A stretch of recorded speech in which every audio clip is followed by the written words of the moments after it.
मैं डॉक्टर भामा अग्रवाल आपके अपने यूट्यूब चैनल पर आपका स्वागत करती हूँ, अभिनंदन करती हूँ। आइए प्यारे बच्चों, आज हम ध्रुव स्वामिनी नामक नाटक का अध्ययन शुरू करते हैं। इस नाटक के अध्ययन से पूर्व इसे सरल और सहज बनाने के लिए हमें इसकी भूमिका को समझना होगा, जो इस प्रकार है। ध्रुव स्वामिनी नाटक छायावादी साहित्यकार जयशंकर प्रसाद द्वारा रचित है, जो 1933 में प्रकाशित हुआ। यह भारतीय इतिहास के स्वर्ण युग गुप्त काल की पृष्ठभूमि को लेकर रचा गया। इसमें पुरुष सत्तात्मक समाज के शोषण के विरुद्ध नारी के विद्रोह द्वारा उसके अस्तित्व, अस्मिता, अधिकार, अनुचित विवाह से मोक्ष तथा पुनर्लगन की समस्या का समाधान प्रस्तुत किया गया है। यहाँ समुद्रगुप्त की मृत्यु से लेकर चंद्रगुप्त के राजा बनने तक के समय के घटनाक्रम को 3 भागों में विभाजित किया गया है। पात्र सूची: ध्रुव स्वामिनी, मंदाकिनी, कोमा, चंद्रगुप्त, रामगुप्त, शिखर स्वामी, पुरोहित, शकराज, खिंगिल, मिहिरदेव, सामंत कुमार, शक सामंत, प्रतिहारी, प्रहरी, दासी, कुबड़ा, बोना, हिजड़ा, नर्तकियां। प्रथम अंक इस प्रकार है। तीसरे अंक के स्मरणीय बिंदु इस प्रकार हैं।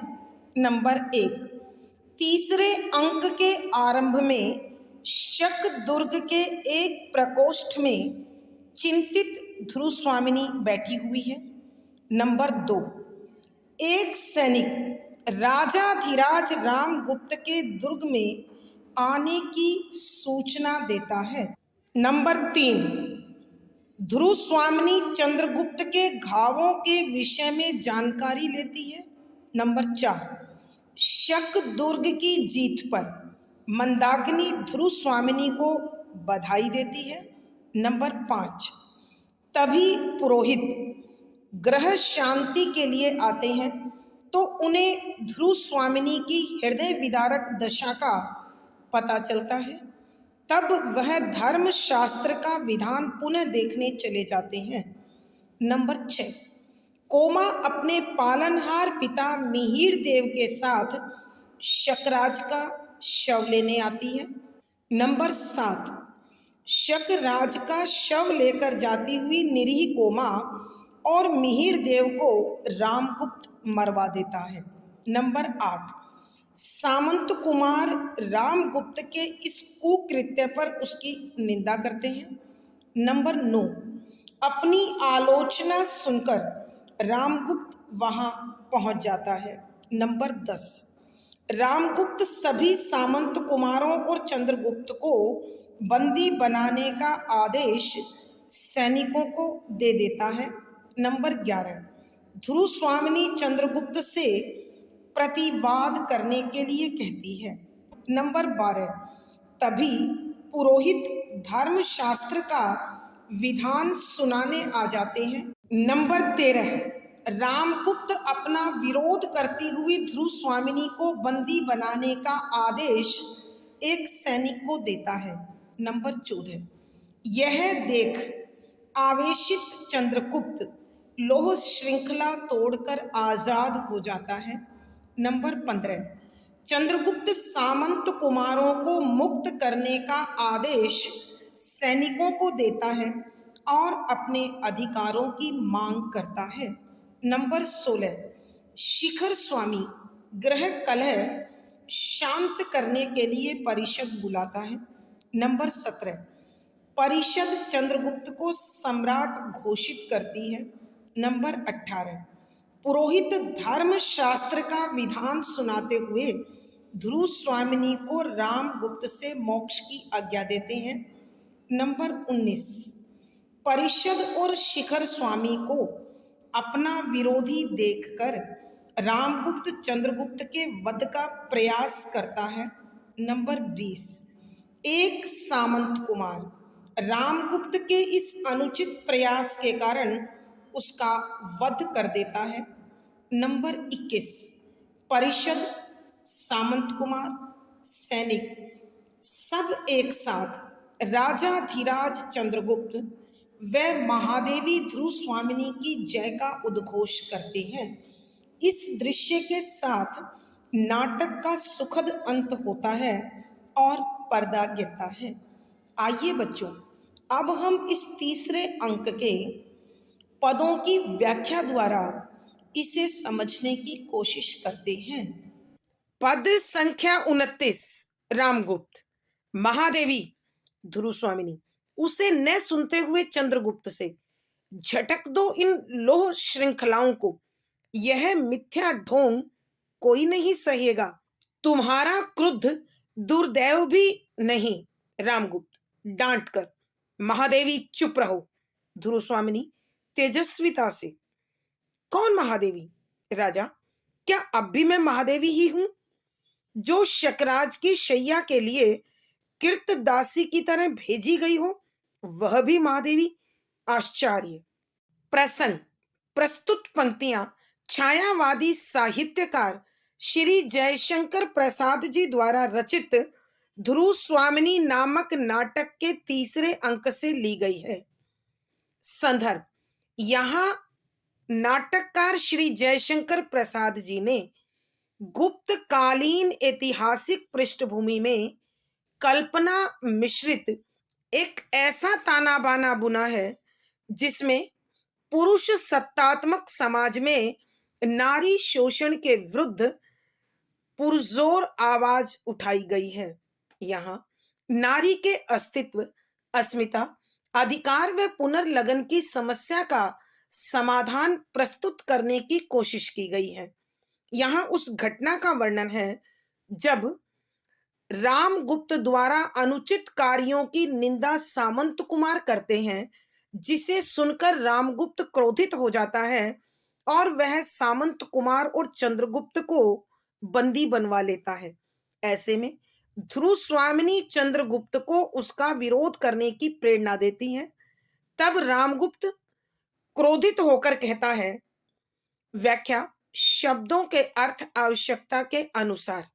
रामगुप्त, महादेवी, जब ध्रुव स्वामिनी चंद्रगुप्त को अपने प्रति होने वाले अन्याय का विरोध करने की प्रेरणा देती है तो रामगुप्त उस पर क्रोधित हो जाता है और कहता है, महादेवी, कि तुम चुप रहो, मत बोलो। तब ध्रुव स्वामिनी उसकी बात पर जरा भी ध्यान नहीं देती, उसे जरा भी नहीं सुनती और चंद्रगुप्त को कहती है कि झटक दो इन लोह श्रृंखलाओं को। लोह श्रृंखला लोहे की हथकड़ी अथवा बेड़ी, यानी लोहे की जंजीरें। मिथ्या झूठा, ढोंग पाखंड, सहेगा सहन करेगा, क्रुद्ध क्रोधित, दुर्दैव। दुर्दैव का अर्थ होता है बुरा समय, बुरे दिन। यहां ध्रुव स्वामिनी रामगुप्त की बात पर तनिक भी ध्यान नहीं देती है, उसे बिल्कुल भी नहीं सुनती है और चंद्रगुप्त से कहती है कि कुमार, इन लोहे की जंजीरों को झटक कर तोड़ दो। अर्थात तुमने कोई अपराध नहीं किया, तुम दोषी नहीं हो, फिर किस लिए इस सजा को स्वीकार कर रहे हो? और महाराज के यह मिथ्या पाखंड को, यह झूठे पाखंड को कोई नहीं सहेगा कि ये जो वीरता का, बहादुरी का, न्याय का, नीति का जो पाखंड थी, इसे अब कोई नहीं सहन करेगा। और तुम क्यों इसे सहन कर रहे हो? तुम्हारा इतना बुरा समय भी नहीं है, तुम्हारे दिन इतने बुरे भी नहीं है और तुम्हारा क्रोध अनुचित भी नहीं होगा। अतः तुम अपने प्रति होने वाले इस अन्याय को समाप्त करने के लिए उसके विरुद्ध आवाज उठाओ। तब रामगुप्त और भी अधिक क्रोधित होकर महादेवी से कहता है, महादेवी चुप रहो, कि महादेवी ध्रुव स्वामिनी तुम चुप हो जाओ। तब ध्रुव स्वामिनी तेजस्विता से, ओज के साथ, शक्ति के साथ, प्रचंडता के साथ बहादुरी के साथ व्यंग करती हुई कहती है, कौन महादेवी? कि तुम किस महादेवी से बात कर रहे हो? राजा, क्या अब भी मैं महादेवी ही हूं? क्या अब भी आप मुझे महादेवी समझते हैं? फिर वो नारी भला महादेवी कैसे हो सकती है? और आप उसे महादेवी कैसे कह सकते हैं? मुझे आपकी बुद्धि पर तरस आता है। जो शकराज की शैया के लिए कृतदासी की तरह भेजी गई हो, वह भी महादेवी? आश्चर्य कि जिस स्त्री को खरीदी हुई दासी की भांति शकराज के बिस्तर का श्रृंगार बनाकर शकराज के प्रयोग के लिए उसके राज्य में भेज दी गई हो, क्या वो फिर भी महादेवी रह सकती है? आश्चर्य है कि हैरानी की बात है। आपकी सोच, आपकी विचारधारा, आपकी मानसिकता कैसी है? अद्भुत है कि साम्राज्य की महारानी को दूसरे राजा के प्रयोग के लिए भेजने के बाद भी वो उस राज्य की सम्राज्ञी भला कैसे रह सकती है? आइए बच्चों, एक बार फिर इस पद की व्याख्या करते हैं।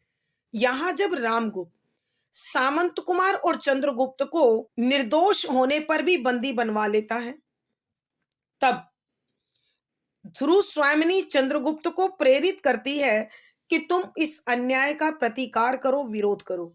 तब रामगुप्त क्रोधित होकर ध्रुव स्वामिनी से कहता है, महादेवी, कि महादेवी चुप रहो। तब ध्रुव स्वामिनी उसे अनसुना करती हुई चंद्रगुप्त से कहती है कि तुम इन लोहे की जंजीरों को झटक डालो, आजाद हो जाओ, इस अन्याय के विरुद्ध, इस अनुचित कृत्य के विरुद्ध आवाज उठाओ। अब राजा का यह झूठा पाखंड कोई नहीं सहेगा। अर्थात ये जो न्याय, नीति, धर्म, वीरता, बहादुरी का जो ये आडंबर कर रहा है, अब इसे कोई नहीं सहेगा। और फिर कुमार, तुम्हारे इतने बुरे दिन भी नहीं हैं कि तुम पर ईश्वर इतना क्रोधित भी नहीं है कि तुम इस प्रकार अन्याय को सहो। अर्थात कहने का भाव यह है कि तुम अपने प्रति होने वाले इस अन्याय को समाप्त करने के लिए वीरता और बहादुरी से राजा का विरोध करो। तब रामगुप्त ध्रुव स्वामिनी पर और भी अधिक क्रोधित होकर उसे डांटते हुए कहता है, देवी महादेवी, तुम चुप रहो, तुम कुछ मत बोलो। तब ध्रुव स्वामिनी उसी वीरता के साथ, बहादुरी के साथ, तेजी के साथ उत्तर देती है कि कौन महादेवी? कि तुम किसे महादेवी कह रहे हो? क्या मैं अब भी महादेवी ही हूं? वो रानी जो शकराज के बिस्तर के लिए तुमने खरीदी हुई दासी की भांति शकदुर्ग में भेज दी, क्या वो अब भी महारानी के पद पर बनी हुई है? मुझे तुम्हारी मानसिकता पर, विचारधारा पर, सोच पर, दृष्टिकोण पर हैरानी होती है, आश्चर्य होता है कि तुम कैसे पुरुष हो, कैसे राजा हो, जो सामान्य सी बात भी अपने स्वार्थ के कारण नहीं समझ पा रहे हो। सत्ता और शक्ति की भूख ने तुम्हें निर्लज ही नहीं, पागल भी बना दिया है। भावार्थ, यहां नाटककार के कहने का भाव यह है कि रामगुप्त अपने अनुचित कार्यों के कारण ध्रुव स्वामिनी की नजरों में पूरी तरह से गिर चुका है। विशेष यहाँ ध्रुव स्वामिनी का आक्रोश तथा रामगुप्त की अन्यायपूर्ण नीतियों पर प्रकाश डाला गया है। शुद्ध साहित्यिक खड़ी बोली है, तत्सम प्रधान शब्दावली है, व्यंजना शब्द शक्ति प्रसाद गुण है, अनुभूति परक बिंब और संवादात्मक शैली है। पद संख्या 30, शिखर स्वामी देवी। इस राजनीतिक चातुरी में जो सफलता, ध्रुव स्वामिनी पैर पटक कर, चुप रहो प्रवंचना के पुतले, स्वार्थ के घृणित प्रपंच, चुप रहो। रामगुप्त, तो तुम महादेवी नहीं हो ना? ध्रुव स्वामिनी, नहीं, मनुष्य की दी हुई उपाधि मैं लौटा देती हूं। रामगुप्त, और मेरी सहधर्मणी? प्रसंग पूर्ववत संदर्भ, यहां उस घटना का वर्णन है जब ध्रुव स्वामिनी चंद्रगुप्त को अपने प्रति होने वाले अन्याय का विरोध करने की प्रेरणा देती है। तब रामगुप्त क्रोधित होकर ध्रुव स्वामिनी को डांटता है, जिसका ध्रुव स्वामिनी विरोध करते हुए कहती है, व्याख्या, शब्दों के अर्थ आवश्यकता के अनुसार। शिखर स्वामी, देवी इस राजनीतिक चातुरी में जो सफलता, राजनीतिक चातुरी, राजनीतिक चाल, समझदारी, कूटनीति कि हे देवी, आप महादेवी ही हैं। यह तो शकराज को जीतने के लिए एक कूटनीति की चाल थी, राजनीति की चाल थी, जिसमें आपको शकराज के पास भेजा गया था। वास्तव में शकराज को भ्रम में डालकर उसका संहार करना था, विनाश करना था। तब ध्रुव स्वामिनी उसकी बात को सुनकर आक्रोशित होकर कहती है कि पैर पटक कर, कि वह गुस्से में जोर से पैर पटकती है और शिखर स्वामी को कहती है, चुप रहो, कि अब तुम चुप हो जाओ। परवंचना के पुतले, कि धोखे का जीता जागता रूप, धोखे की छल कपट की मूर्ति, स्वार्थ के घृणित प्रपंच, कि स्वार्थ अपना लाभ देखना, घृणित घृणा करने योग्य, नफरत करने योग्य, प्रपंच छल, कि तुम अपने स्वार्थ के नफरत करने योग्य छल हो, अर्थात अपने स्वार्थ के लिए तुम किसी भी हद तक किसी से भी धोखा कर सकते हो, छल कर सकते हो। तुम चुप रहो। तब रामगुप्त ध्रुव स्वामिनी से कहता है, तो तुम महादेवी नहीं हो ना, तो तुम गुप्त कुल की साम्राज्ञी नहीं हो ना, महारानी नहीं हो ना। ध्रुव स्वामिनी, नहीं, कि नहीं हूं मैं।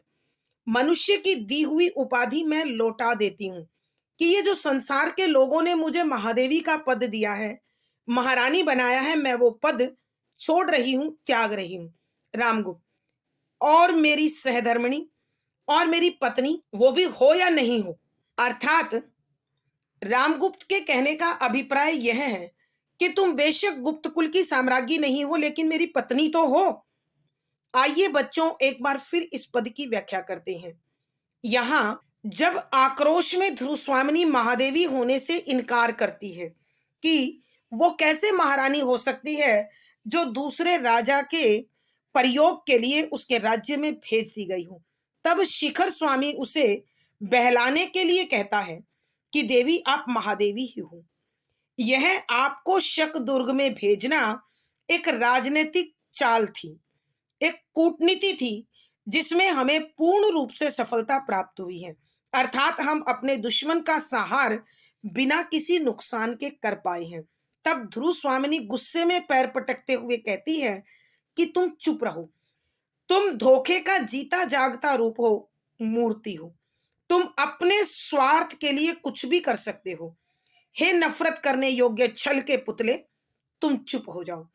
तब रामगुप्त ध्रुव स्वामिनी से पूछता है, तो तुम गुप्त कुल की महासाम्राज्ञी नहीं हो ना, महारानी नहीं हो ना। तब ध्रुव स्वामिनी कहती है, नहीं, मनुष्य ने जो उपाधि मुझे महारानी की दी है, महादेवी की दी है, मैं उसे वापस कर रही हूं, त्याग रही हूं, छोड़ रही हूं। तब रामगुप्त कहता है कि तुम महारानी हो या ना हो, लेकिन मेरी पत्नी तो हो, मेरी जीवन संगिनी तो हो। भावार्थ, यहाँ नाटककार के कहने का भाव यह है कि शिखर स्वामी और रामगुप्त दोनों मिलकर चाल के द्वारा वापस ध्रुव स्वामिनी को रामगुप्त के लिए गुप्त कुल में लाना चाहते हैं। विशेष, यहाँ शिखर स्वामी और रामगुप्त की दूषित प्रवृत्तियों पर प्रकाश डाला गया है। शुद्ध साहित्यिक खड़ी बोली है, तत्सम प्रधान शब्दावली है, व्यंजना शब्द शक्ति प्रसाद गुण, अनुभूति परक बिंब तथा संवादात्मक शैली है। पद संख्या 31। ध्रुव स्वामिनी, धर्म ही इसका निर्णय करेगा। रामगुप्त, क्या इसमें भी संदेह? ध्रुव स्वामिनी, उसे अपने हृदय से पूछिए कि क्या मैं वास्तव में सहधर्मिणी हूं। पुरोहित का प्रवेश, सामने सबको देखकर चौंक उठता है। शिखर स्वामी उसे चले जाने का संकेत करता है। प्रसंग पूर्वक संदर्भ, यहाँ उस घटना का वर्णन है जब शकराज के दुर्ग में भेजे जाने पर महादेवी ध्रुव स्वामिनी अपने आप को महारानी पद से वंचित करती है, तो रामगुप्त उसे कहता है कि तुम मेरी विवाहिता तो हो, मेरी जीवन संगिनी तो हो। तब ध्रुव स्वामिनी उत्तर देती है कि, व्याख्या, शब्दों के अर्थ साथ साथ, निर्णय फैसला, संदेह शक, सहधर्मिणी पत्नी, जीवन साथी, प्रवेश आना, चौंक उठना, आश्चर्यचकित हो जाना, संकेत इशारा। कि जब राजाधिराज रामगुप्त ध्रुव स्वामिनी से पूछते हैं कि तुम महादेवी नहीं हो, ठीक है, लेकिन मेरी जीवन संगिनी तो हो, मेरी पत्नी तो हो, तब ध्रुव स्वामिनी क्रोध में उत्तर देती है कि इसका फैसला तो अब धर्म ही करेगा कि मैं तुम्हारी जीवन संगिनी हूं या नहीं हूं। तब रामगुप्त आश्चर्यचकित होकर कहता है, क्या इसमें भी संदेह कि तुम मेरी पत्नी हो? इस बात में भी शक है कोई कि तुम्हारा और मेरा विवाह हुआ है तो स्वाभाविक है तुम मेरी पत्नी हो। तब क्रोध में ध्रुव स्वामिनी उत्तर देती है, उसे अपने हृदय से पूछिए कि आप अपने मन से पूछकर देखिए कि क्या मैं महारानी हूं? क्या मैं तुम्हारी जीवन संगिनी हूं, तुम्हारी पत्नी हूं? यदि मैं तुम्हारी पत्नी थी तो किस लिए पराये पुरुष के पास मुझे इतनी निर्ममता से, कठोरता से भेज दिया गया? कोई भी पुरुष अपने घर की नारी को इस प्रकार पराये पुरुष के पास उसके प्रयोग के लिए नहीं भेजता है, बल्कि उसकी रक्षा में स्वयं मिट जाता है। तो मैं कैसी तुम्हारी पत्नी हूं? और इस प्रकार की बातचीत चली रही थी कि वहां पुरोहित जी पहुंच जाते हैं और ध्रुव स्वामिनी के निकट रामगुप्त, शिखर स्वामी, चंद्रगुप्त, सामंत कुमार, मंदाकिनी आदि सबको देखकर आश्चर्यचकित हो जाते हैं, हैरान हो जाते हैं। ऐसे में शिखर स्वामी पुरोहित जी को अपने पास आया हुआ देखकर उसे वहां से चले जाने का इशारा करता है ताकि किसी भी प्रकार का विवाद और अधिक न बढ़ने पाए। आइए प्यारे बच्चों, हम एक बार फिर इस पद की व्याख्या करते हैं। यहां जब रामगुप्त ध्रुव स्वामिनी से पूछता है कि तुम बेशक महादेवी पद त्याग रही हो, लेकिन मेरी पत्नी तो हो, तब ध्रुव स्वामिनी गुस्से में उत्तर देती है कि ये मैं नहीं, धर्म बताएगा कि मैं तुम्हारी पत्नी हूं अथवा नहीं हूं। तब रामगुप्त आश्चर्यचकित होकर कहता है, क्या इसमें भी कोई शक है कि तुम्हारा मेरा विवाह हुआ है तो स्वाभाविक है तुम मेरी पत्नी हो? तब ध्रुव स्वामिनी कहती है, महाराज जरा अपने हृदय पर हाथ रख के देखिए, क्या आपने मुझे पत्नी के अधिकार दिए हैं? क्या आपने पति होने का दायित्व निभाया है? अगर मैं वास्तव में तुम्हारी पत्नी थी या पत्नी हूं तो तुमने किस लिए मुझे पराये पुरुष के पास उसके प्रयोग के लिए भेज दिया? एक सही पुरुष अपने पुरुषत्व का अपमान कर कभी भी अपने घर की नारी को दूसरे पुरुष के पास नहीं भेजता, बल्कि उसकी रक्षा में अपने आप को मिटा लेता है, पर उस पर आंच नहीं आने देता। तो अगर मैं तुम्हारी पत्नी हूं तो मेरे साथ ये अन्याय क्यों? अपने पुरुषत्व पर ये अपमान, ये दाग, ये कलंक क्यों लगाया? तब यह बातचीत चली रही थी, उसी समय पुरोहित जी उस कक्ष में आ जाते हैं और अपने सामने रामगुप्त, शिखर स्वामी, जंजीरों में जकड़े हुए सामंत कुमार, चंद्रगुप्त और मंदाकिनी को देखकर वो आश्चर्यचकित हो जाते हैं। तब शिखर स्वामी पुरोहित जी को वहां आया हुआ देखकर उसे इशारे से वहां से चले जाने के लिए कहते हैं ताकि यह विवाद और अधिक बल ना पकड़े। पद संख्या 32। पुरोहित, नहीं, मैं नहीं जाऊंगा। प्राणी मात्र के अंतस्थल में जागृत रहने वाले महान विचारक, धर्म की आज्ञा मैं न टाल सकूंगा। अभी जो प्रश्न अपनी गंभीरता में भीषण होकर आप लोगों को विचलित कर रहा है, उसका उत्तर देने का अधिकारी मैं ही हूं। विवाह से धर्म शास्त्र का घनिष्ठ संबंध है। प्रसंग पूर्वक संदर्भ, यहां उस घटना का वर्णन है जब ध्रुव स्वामिनी रामगुप्त द्वारा किए जाने वाले अत्याचारों और अन्याय का विवरण पुरोहित के समक्ष करती है। तो पुरोहित जी इस वैवाहिक संबंध को लेकर अपने धर्म शास्त्र को पुनः देखने चले जाते हैं और जब वो उसका अध्ययन कर लौटते हैं तो ऐसे में शिखर स्वामी उन्हें वहां से जाने का इशारा करते हैं। तब उसका विरोध करते हुए पुरोहित जी कहते हैं कि व्याख्या, शब्दों के अर्थ आवश्यकता के अनुसार प्राणी मात्र, मनुष्य, मानव, अंतस्थल, हृदय की गहराई, जागृत, जागे हुए, विचारक, विचारशील, धर्म की आज्ञा, धर्म का आदेश, टालना, एक तरफ कर देना, छोड़ देना, गंभीरता, गहराई से, भीषण, भयानक, विचलित, परेशान करना, चिंतित करना, अधिकारी, अधिकार रखने वाला अर्थात हकदार, धर्म शास्त्र, धर्म के शास्त्र के अनुसार, घनिष्ठ, गहरा, संबंध, रिश्ता।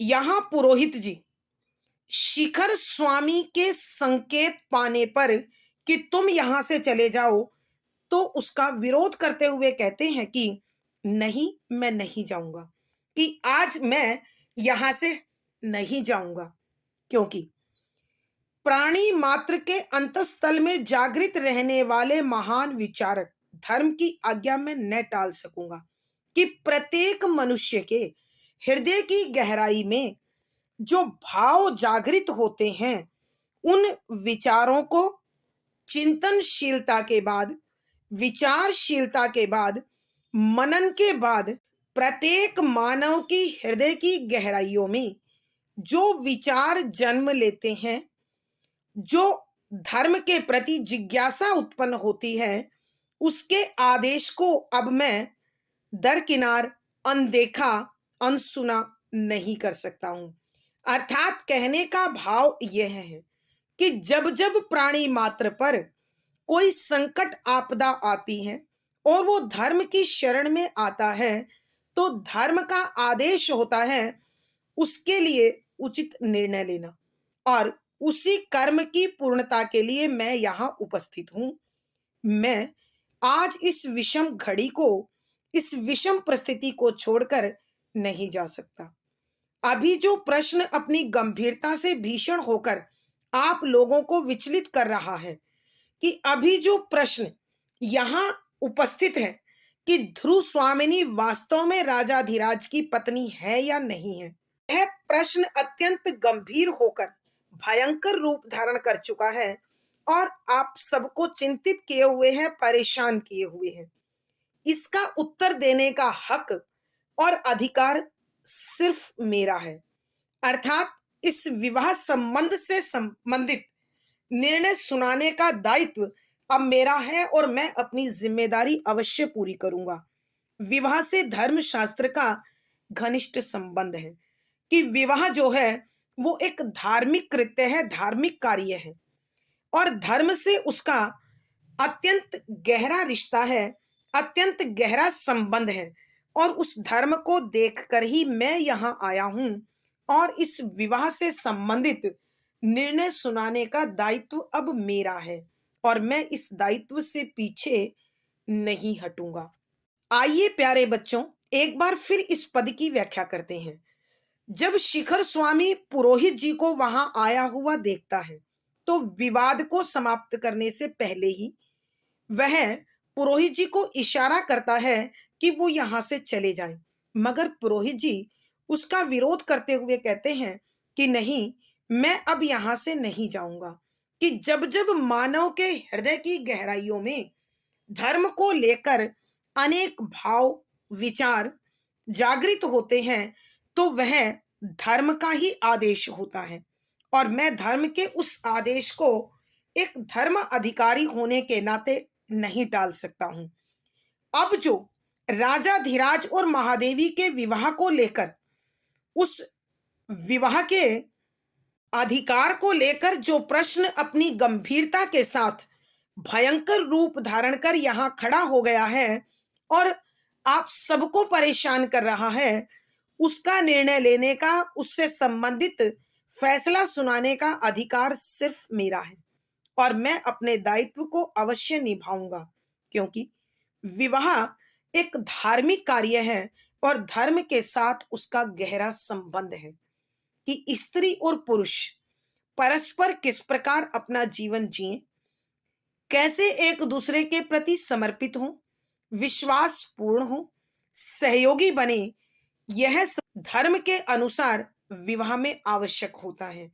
लेकिन आज यह विवाह अनेक विवादों से घिरा हुआ है। ऐसे में इसका निर्णय देने का अधिकार सिर्फ मेरा है और मैं निर्णय दिए बगैर यहाँ से और मैं न्याय किए बिना यहाँ से नहीं जाऊंगा। भावार्थ, यहाँ नाटककार के कहने का भाव यह है कि भारतीय समाज में विवाह एक धार्मिक कार्य है जो गृहस्थ धर्म के पालन के लिए आवश्यक है। तो यहाँ स्त्री और पुरुष दोनों के लिए कुछ ऐसे नियम हैं जो उनकी शक्ति को, उनके व्यवहार को, उनके आचरण को मर्यादित करते हैं। विशेष यहाँ पुरोहित जी की निर्भीकता को उजागर किया है और साथ ही साथ विवाह को एक धार्मिक कार्य कहकर उसका सम्मान निर्धारित किया है। शुद्ध साहित्यिक खड़ी बोली है, तत्सम प्रधान शब्दावली है, अभिधा शब्द शक्ति है, प्रसाद गुण है, अनुभूति परक बिंब है और संवादात्मक शैली है। आज की कक्षा में प्यारे बच्चों इतना ही। अगली वीडियो में फिर मुलाकात होगी। पिछली वीडियो का लिंक डिस्क्रिप्शन बॉक्स में मिल जाएगा। आशा है पढ़ा गया विषय आपको अवश्य समझ में आया होगा। अपने भाव व विचार कमेंट बॉक्स में लिखें। वीडियो को लाइक करें, शेयर करें और चैनल सब्सक्राइब करें। आपका दिन और जीवन मंगलमय हो, इसी शुभकामना के साथ आभार, धन्यवाद।